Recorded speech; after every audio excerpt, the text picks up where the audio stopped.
За яг зарчмын үед дэмжиж байгаа хэлэлцээр юмд хийгдэж явцсан учраас ихтэй боломжлох хэвэл хэдэн зүйл байгаамаа. Сая эдийн засгийн сайд нэг ийм үг хэлж байна. Оросын улмаас 50,000 тонн мах авахд бэлэн байгаа гэж. Дотоодынхоо махны үйлдвэрлэл энэ төр дээр энэ хэр яаж нөлөөлөх вэ? Хэдэн жилийн дараа мах одоо маш их хэмжээр Оросын улмаар гараад тэгээд дотоодоо махаа олж чадхаа болоод ард түмэн бох хэмтэх юм шиг үстэй. Жинхэнэ инфляц өсөх юм биш үстэй. Энэ дэр манайхан бас тооцоол энэ дэр хамгаалт энэ төр юм бодож байгаа юу. За ер нь энэ 3 жилийн дараачийг бүтэн зураглаар харж байгаа юм бол байхгүй. 367 төрлийн бүтээгдэхүүн орж ирнэ. Гайлын тарифгүйгээр энэ Монголын хүнсчид эдгэртээ өрсөлдөд бэлэн байгаа болоо. Та юу гэж бодож байна? За би өнөөдөр 2025 оны 12 сарын 11-ний өдөр энэ үгийг одоо протоколд одоо оруулж байгаа шүү.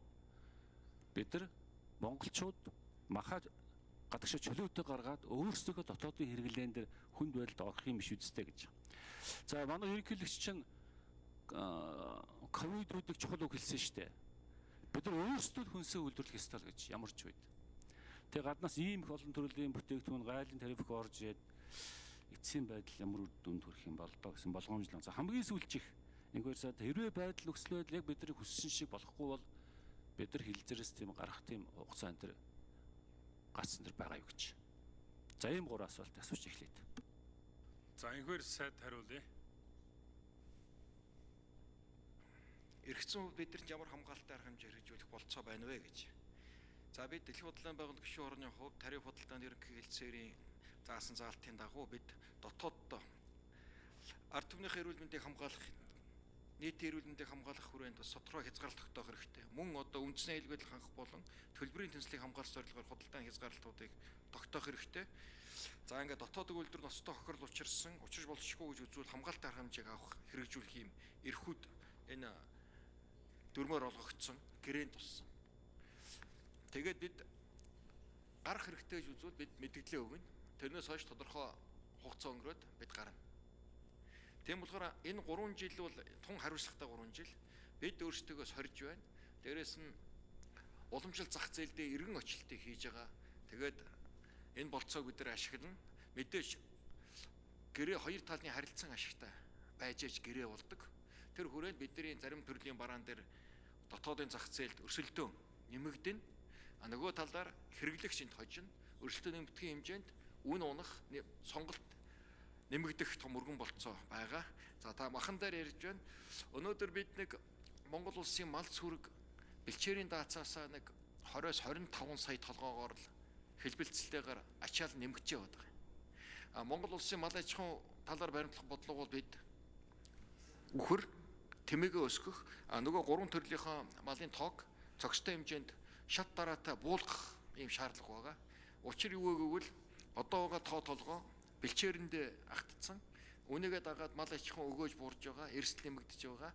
Мал тарга твэрэг авах, нэг малаас авах ашиг шим тасралтгүй буурж байгаа ийм тоо гараад байгаа. Сүүлийн 3 жил ихэд л одоо мал давжаарах байдал хүчтэй явагдсан.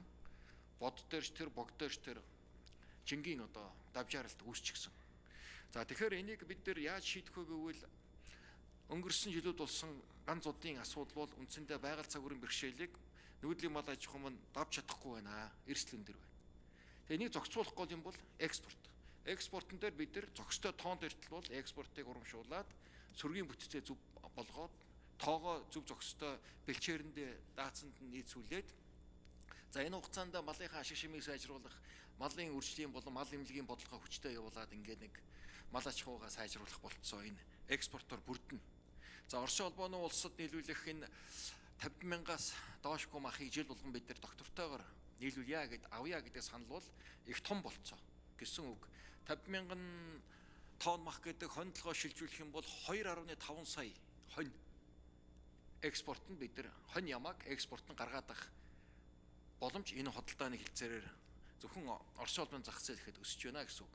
Тэгэхээр энэ тоогоо бэлчээрийн даацаа яг ингээд экологийн тэнцвэрт байдлаа хадгалаад явна.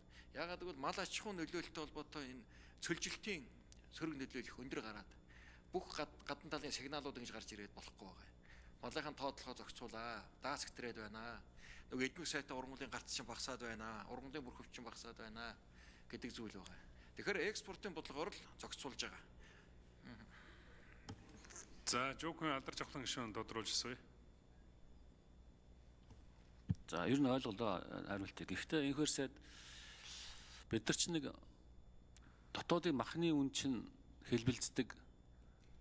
Дотоодынхаа махны үнийг ер нь яаж хамгаалах вэ? Мэдээж 50,000 тонн мах гарна гэдэг чинь Оросууд мэдээж өгөх голдуул авах бах. Тэгэд үхрийн махны одоо олдон центр багасаа дотоодын махны асуудал хүндрэх юм биш үсттэй. Энэ дэр яаж зохицуулт, үнийн одоо тарифын зохицуулт хийх вэ? Инфляци нөлөөлөх юм биш үстэй л гэдэг. Ер нь энэ бидэртээ одоо худалдаа хийх гэдэг улсууд чинь бол доллартай оронд биш шүү дээ. Ер нь олон улсын хоригт орцсон байгаа. Беларусь, Орос. Тэндээс бол дандаа бартераар бүтээгдэхүүн орж ирэх баг. Тийм учраас шууд тэндээс валютын одоо их үүсвэр нэмэгдэнэ гэхэд бас хэцүү болов би бодож байна. За тэр дотоодын махны юм дээр нэг үнийн зохицуулалтын дээр нэг хариулж өгөөч.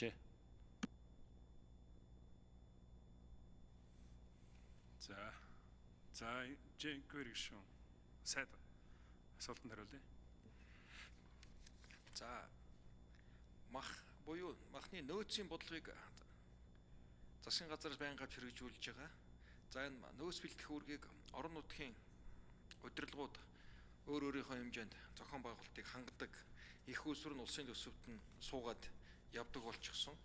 Жишээлбэл 2026 оны хаврын одоо үед нөөцийн махаар одоо хэрэглээг хангах бодлогын үүднээс нэг 8,000 орчим тонн махыг Нийслэл Улаанбаатар хотын төсөв их усварын сулгаад Нийслэл Улаанбаатар хот бэлтэж байгаа. Сүүлд авсан мэдээгээр бол энэ мах нөөц бэлдэх ажил явж байна. Энэ бол ингээд доктортой байдлаа бид ямар ч байсан нэг ойрын 10 жилд Монгол улсын мал сүрэг дотоодын махныхаа хэрэглээг хангалттай хангаад экспорт хийгээд байх чадвартай. Өнөөдөр бид нар дэлхийд махны хэрэглээгээр дэлхийд нэгт яваа үндэстэн хамгийн их мах идэж хэрэглэж байгаа.